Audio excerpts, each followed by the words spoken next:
Pemirsa, vaksin merah putih diperkirakan baru akan diproduksi di pertengahan tahun 2022 atau setidaknya di Agustus 2022. Vaksin ini diniatkan sedari awal untuk memerangi penyebaran COVID-19 di Indonesia. Apa saja lantas kendala yang dihadapi untuk memproduksi vaksin merah putih sehingga terkesan terlalu lama, pemirsa? Nah, kami akan membahasnya bersama dengan Kepala Lembaga Biologi Molekuler Eijkman, yaitu ada Profesor Amin Subandrio, dan nanti kita juga akan berbincang, pemirsa, dengan epidemiolog Universitas Airlangga, Pak Windu Purnomo. Namun sebelumnya, pemirsa, kami akan menuju ke Prof. Amin terlebih dahulu. Prof. Amin, kita ingin tahu sebetulnya saat ini katanya sudah akan masuk tahap uji klinik 1, 2, dan 3. Ada tahapnya ya dok, Prof ya. Sebetulnya apa yang membuat produksi vaksin ini terkesan lambat dan hanya kabarnya 2 lembaga saja yang bertahan untuk lanjut memproduksi vaksin ini? Ya, kami ingin klarifikasi dulu bahwa yang mengembangkan vaksin merah putih ini ada 7 institusi saat ini ya.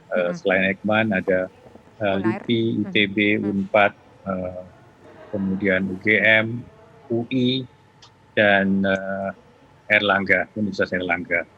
Dan semuanya tentu didukung karena mengembangkan platform yang berbeda-beda, walaupun ada beberapa yang mirip-mirip.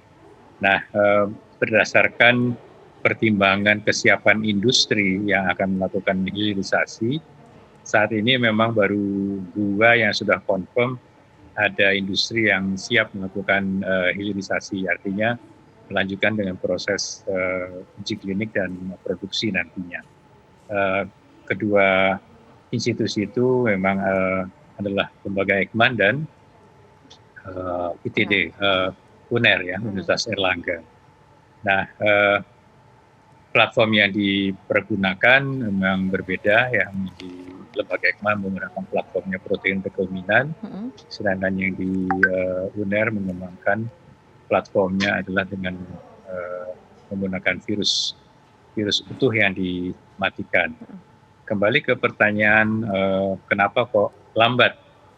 Ya, kita ketahui bahwa untuk mengembangkan suatu vaksin dari nol itu dibutuhkan waktu dalam situasi non pandemik, dibutuhkan waktu 5 tahun, sekitar 3-5 tahun untuk proses R&D-nya ya, proses laboratoriumnya, dan dilanjutkan dengan uji klinik itu bisa 5-10 tahun.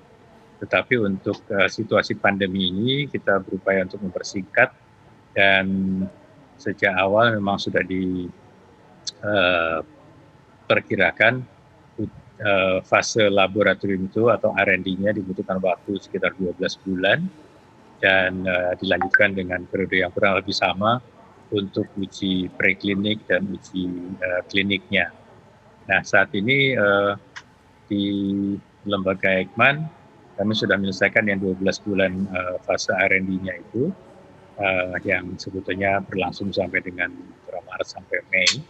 Tapi di bulan Januari kami sudah memasuki proses transisi dari laboratorium ke industri. Ya, jadi proses transisi itu membutuhkan waktu juga cukup lama karena harus dilakukan beberapa proses antara lain optimasi dan sebagainya.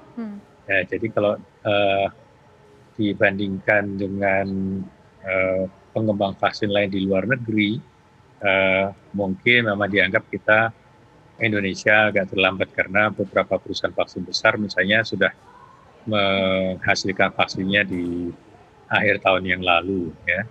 Tapi untuk Indonesia ini adalah untuk yang pertama kalinya Indonesia itu mengembangkan vaksin sendiri dari nol. Ya, walaupun kita sudah punya industri vaksin lama dan terkenal di dunia, tetapi untuk mengembangkan sekali lagi dari nol itu baru pertama kali. Perusahaan vaksin di luar negeri sebetulnya sudah mulai sejak adanya ancaman oleh SARS yang pertama, ya kira-kira ya hampir 10 tahun yang lalu barangkali ya. Jadi mereka sudah mengembangkan platformnya. Nah, begitu ada pandemi COVID-19 ini, tinggal menyesuaikan virusnya, maka prosesnya sudah berjalan. Jadi mereka bisa lebih cepat.